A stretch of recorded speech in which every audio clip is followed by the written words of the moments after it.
Hello प्यारे बच्चों, आज के इम्पोर्टेंट क्वेश्चंस में से जो हम रिवीजन करते हैं डेली, और उसमें मैं 5 से 10 क्वेश्चन के बीच में आपको डेली कराता हूं। तो आज के सेशन में सबसे पहला क्वेश्चन आप लोगों की स्क्रीन पे जो है वो ये है। ठीक है, अब इसमें उसने कहा है कि जो डार्क वाला डॉट है दैट आर न्यूट्रॉन्स और ये जो ब्लैंक वाला है दैट आर प्रोटॉन्स। तो जो प्रोटॉन्स होते हैं वो कितने हैं उसको फाइंड आउट करने की ज़रूरत नहीं है, यहाँ से काउंट करने की कोई ज़रूरत नहीं है। जितने इलेक्ट्रॉन्स सेल्स में होते हैं, आउटर मोस्ट सेल्स में, आउटर मोस्ट मीन्स सारी सेल्स जितनी भी लेनी है मेरे को न्यूक्लियस के बाहर, तो उतने इलेक्ट्रॉन्स के बराबर ही आपके यहाँ प्रोटॉन्स होते हैं। ठीक है बच्चों, तो मैं क्या करूँगा, यहाँ से इलेक्ट्रॉन्स काउंट करूँगा ना कि प्रोटॉन्स। अब ये है 2 यहाँ, 1 यहाँ, 3 4 5 7 एंड 9, तो यहाँ होंगे 9 इलेक्ट्रॉन्स। तो जितने इलेक्ट्रॉन्स होते हैं उतने ही होते हैं प्रोटॉन्स, तो 9 ही यहाँ प्रोटॉन्स होंगे। तो इसके अंदर जो यहाँ न्यूक्लियस होता है उसके अंदर रहते हैं प्रोटॉन्स। अब प्रोटॉन से अलग उसने कहा है कि न्यूट्रॉन भी बता दो। तो सबसे पहले आप लोग ये देखो किस ऑप्शन के अंदर प्रोटॉन और न्यूट्रॉन दोनों इक्वल दे रखे हैं। तो ऑप्शन ए में दे रखा है और ऑप्शन बी में दे रखा है दोनों को इक्वल।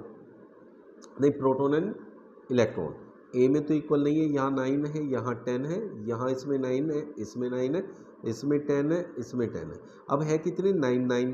तो ये वाला जो ऑप्शन है इसमें भी 9 इलेक्ट्रॉन है और प्रोटॉन है और 9 इलेक्ट्रॉन है ये वाला। तो ये जो न्यूट्रॉन है क्या ये काउंट करने की ज़रूरत है जब सब एक ही ऑप्शन में तो मिला ये जो आंसर हमारा मैच करता है। तो इसलिए ऑप्शन बी आपका करेक्ट आंसर हो जाएगा, न्यूट्रॉन काउंट करने की यहाँ ज़रूरत नहीं पड़ेगी। तो ये छोटी छोटी सी जो ट्रिक्स हैं इनको यूज करके आप अपना काफ़ी टाइम सेव कर सकते हैं एग्जाम के अंदर। Next question, according to Bohr Bury scheme the maximum number of electrons which can be accommodated in a given cell is given by the formula. तो बच्चों इसमें जो आपकी सेल्स हैं, देखो ये है न्यूक्लियस, न्यूक्लियस के ऊपर जो सेल्स हैं इनमें हर एक सेल में मैक्सिमम कितने इलेक्ट्रॉन आ सकते हैं उसके बारे में पूछा है। तो उसको हम बोर-बारी रूल के अकॉर्डिंग पता करते हैं, that is 2n² where n is number of shell. तो पहली shell that is n equals to 1 हो जाएगा।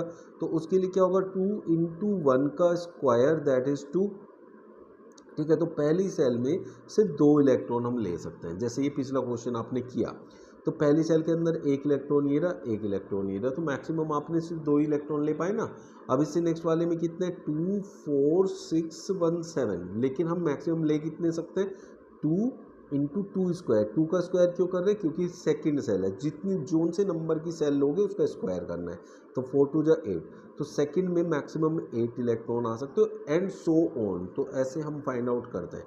तो ये 2n² जो होता है ये एक पर्टिकुलर फॉर्मूला है जिसके बेसिस पे सारे इलेक्ट्रॉन्स डिस्ट्रीब्यूटेड होते हैं हर एक सेल्स में, तो उसके मैक्सिमम इलेक्ट्रॉन्स यहाँ पता करते हैं। अब इसमें लेकिन एक जो बात होती है वो मैं आपको समझाऊं कि अगर सपोज करें 2 इंटू थर्ड सेल में जाएं तो यहाँ होगा 3 का स्क्वायर, तो दैट इज 18। ठीक है, थर्ड सेल में 18 इलेक्ट्रॉन आ सकते हैं, बट थर्ड सेल में 18 इलेक्ट्रॉन तभी हमें लेने हैं अगर हमारे पास 18 इलेक्ट्रॉन बचे हुए हैं। अगर 18 इलेक्ट्रॉन हमारे पास लास्ट में नहीं बचते थर्ड सेल के लिए तो मैक्सिमम फिर 8 ही इलेक्ट्रॉन्स हर एक सेल में हम ऑक्यूपाई करा सकते हैं। तो आउटर मोस्ट सेल में फिर हम कितने लेंगे, 8 इलेक्ट्रॉन्स लेंगे। अगर 18 पूरे इलेक्ट्रॉन्स मेरे पास हैं तब मैं फिर वहाँ 18 इलेक्ट्रॉन्स फिल कर सकता हूँ according to this formula. Otherwise the maximum number of electrons that can be occupied is 8।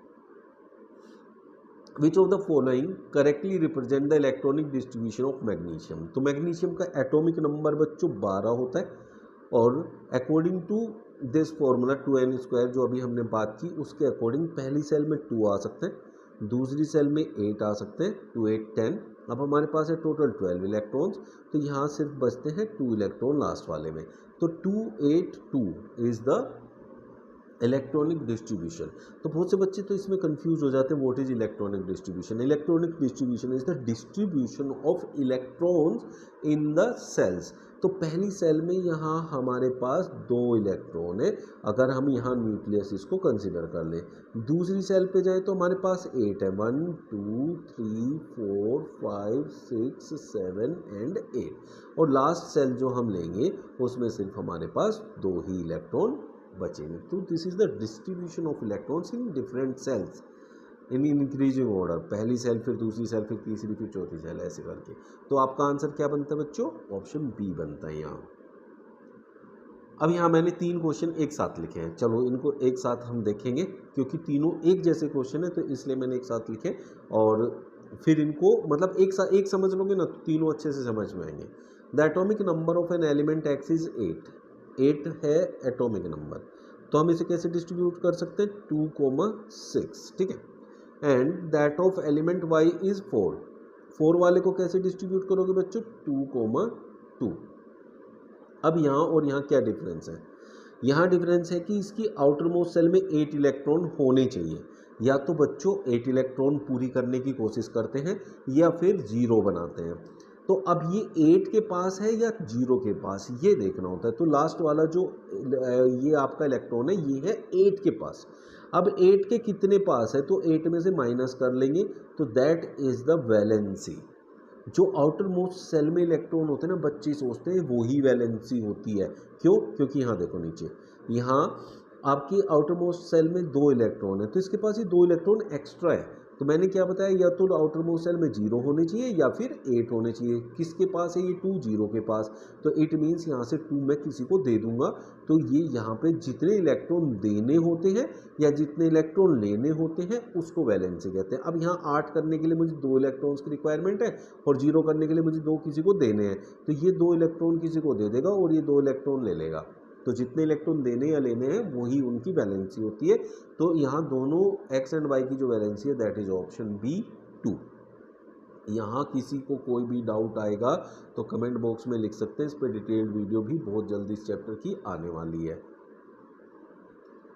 Now comes this one, second question, the number of valence electron in aluminium.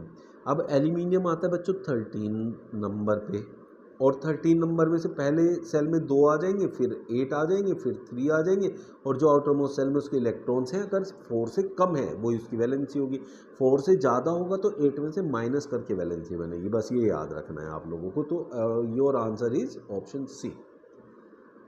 अब नेक्स्ट क्वेश्चन में वो क्या कह रहा है बच्चों, elements with valency 1 are, 1 valency. देखो अगर मैंने कहा 2,8,1 और एक कहा मैंने 2,8,7। अब बच्चों यहाँ देखो ये एक इलेक्ट्रॉन लेके बैठा है कि कोई भी मेरे से एक इलेक्ट्रॉन ले लो, मैं एक इलेक्ट्रॉन देने के लिए बैठा हूँ।